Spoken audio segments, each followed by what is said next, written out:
Over the weekend, 5 men were nabbed in the Democratic National Headquarters here in Washington, seemingly preparing to tap or bug the place. It was the scandal to end all political scandals. And while it may have started as a burglary, it soon led to a secret money trail. Illegal contributions to President Nixon's re-election campaign. The secret $200,000 contribution. Putting the U.S. government on the block for sale like a side of beef. And a law that was to limit the influence of money in politics forever. We're never going back to the old corrupt way of doing things. But money found its way back in. Soft money. Secret money. Dark money. And 40 years later, there are record amounts of money flowing through the political system. A system, some say, is less accountable than ever. We can do legally everything Nixon had to do illegally.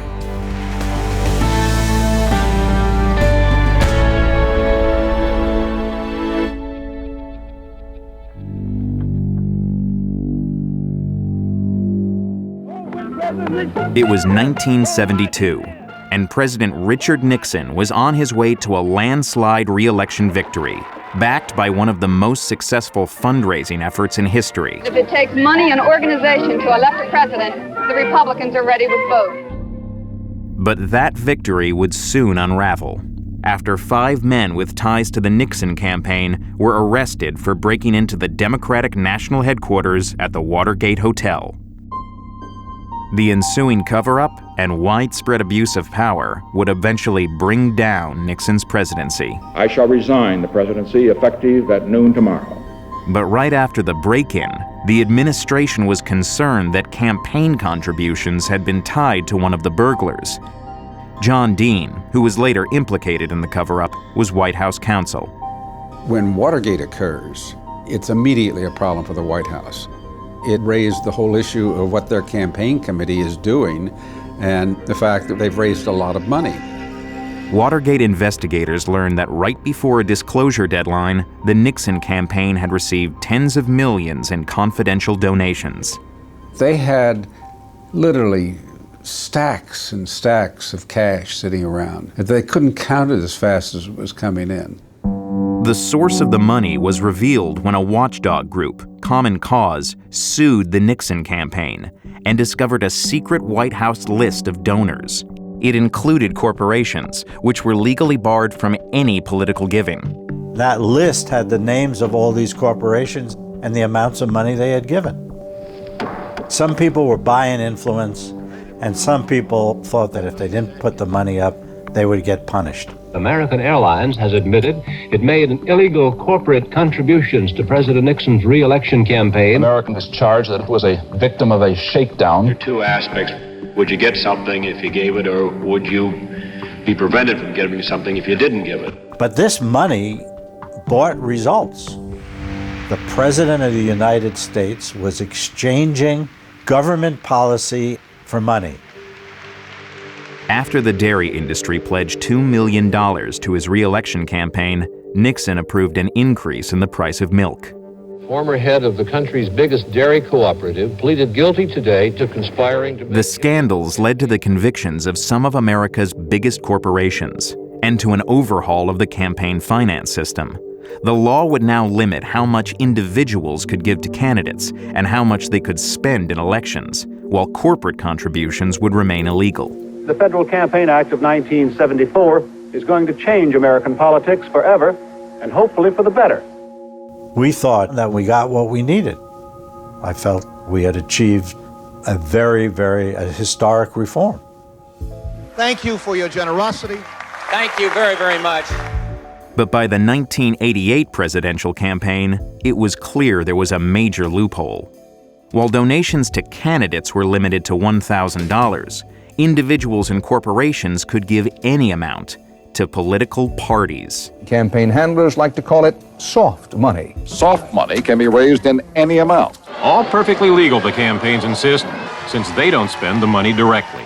You've already done $25,000, so if you could... I've always believed that campaign finance reform creates a blueprint for how to game the system.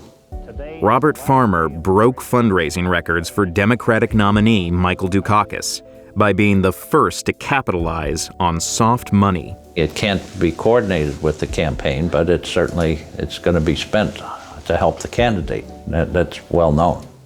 Farmer convinced big donors and their friends to become trustees by asking them to each donate $100,000 to the Democratic Party. It was a strategy his opponents quickly adopted. We took such abuse from the Republicans for this program.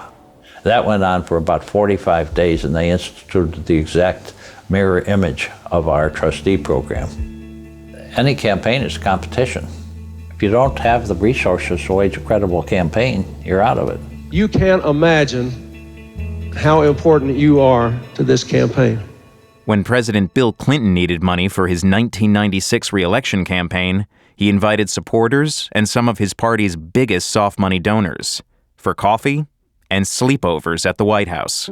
It's called the Lincoln Bedroom, and while Lincoln never actually slept there, a lot of other people did, including big money contributors to the Democratic Party. The president's overnight guests contributed at least $7 million to the Democrats. The President of the United States took the Lincoln Bedroom, treated it like Motel 6, and he was the bellhop. Senator John McCain, who was criticized years earlier for his role in the Keating 5 campaign finance scandal, went on to introduce legislation to close the soft money loophole. There was too much money that was washing around, unattributed and unaccounted for. The system had become corrupted. It took an enormous amount of public pressure to bring about the passage of the legislation. Tonight, the first significant reform since Watergate is headed to the president's desk.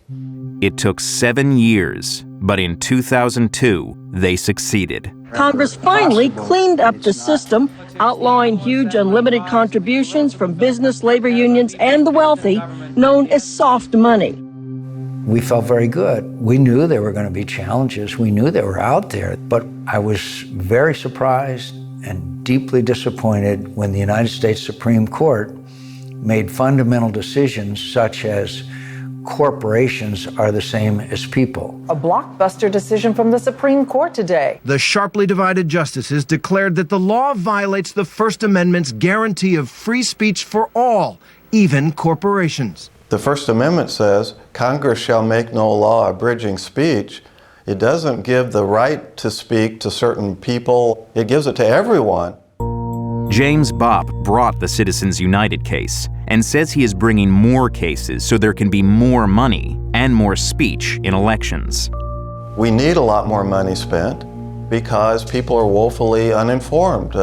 Most people can't even name their congressman. The rulings in Citizens United and other recent cases meant that while there were still limits on giving directly to candidates and parties, individuals and corporations could now give unlimited money to outside political groups. Non-stop negative TV ads from super PACs, big money groups, outside the campaigns. While super PACs have to disclose their donors, other outside groups, known as 501c*s, can accept what critics call dark money, contributions from donors who don't have to disclose who they are. All these outside groups spent a reported $1 billion in the 2012 election and are increasingly financed by a small group of big donors from both political parties.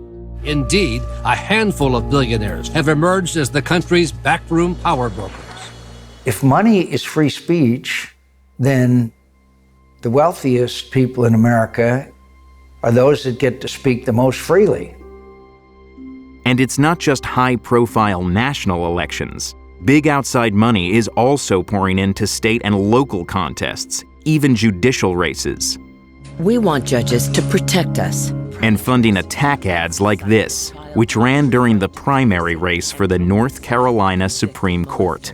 Justice Robin Hudson, not tough on child molesters, not fair to victims. I was horrified when I saw it. The very idea that I or anyone else on the court would, quote, side with child molesters is just completely ridiculous. If they were coming in here spending money to actually educate voters, that would be one thing, but that's not what they're doing. The ad was paid for by Justice for All NC, whose address is a P.O. box at this Raleigh UPS store. Most of its money comes from the Republican State Leadership Committee, an outside political group based in Washington. We look to find the best return on our investment for our dollars and the most effective way to convey a message to the general public. The committee takes donations from corporations and other contributors and funnels them into state-level organizations. Those groups then spend that money to influence elections for judges, legislators, and governors. The money is a means to convey a message about which direction you want the country to go. Anybody that thinks that there should be less money in politics is essentially at odds with the United States Supreme Court that said that this is one of our fundamental freedoms. I think we're well on the way to see all of the major legal justifications for campaign finance laws to be overturned. Today, the U.S. Supreme Court lifted a key limit on political contributions. Nobody looks at this political system and likes it. This is overwhelmingly despised by the American public. Lawrence Lessig is a Harvard law professor trying to draw attention to big money in politics by backing candidates who support reform. He's started Mayday, a super PAC to end super PACs. The objective is to prove something that the experts don't believe, and that is that Americans care enough about this issue to vote on the basis of it. But Fred Wertheimer worries it's not enough and says today's political landscape looks awfully familiar. What was at the core of the Watergate campaign finance scandals?